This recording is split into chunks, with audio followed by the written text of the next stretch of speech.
All right, so this is really how Harmonious Well started. I don't know what everybody else told you. I was scooping ice cream in a gourmet cheese shop in Madison. I had just come from Boston.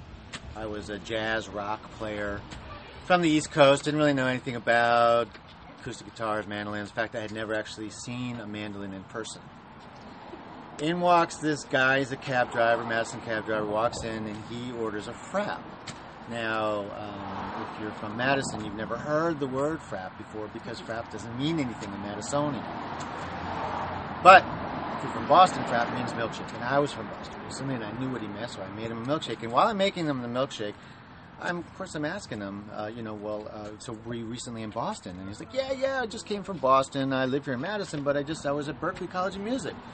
So this is this tall guy, long hair, beard, and he's just come from Boston, which I was recently also. So we get to talking about music, of course. And he tells me that he's starting a band, and the band's going to be this eclectic sort of mix of jazz and folk music. And I'm thinking, wow, I've never played with folk musicians before. This could really be interesting. And this cat's from Boston. He seems to know about jazz. He's a really nice guy. So he invites me to an open mic. And I come to the open mic, and I listen to him play. Actually, I was to scope it out. I didn't really bring my instrument.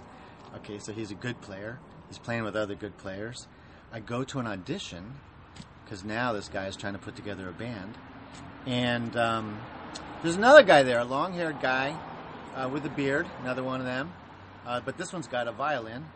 So we jam, and at the end of that audition, the three of us figured we've got a band. And the only thing left to do is to find a bass player. That's another story.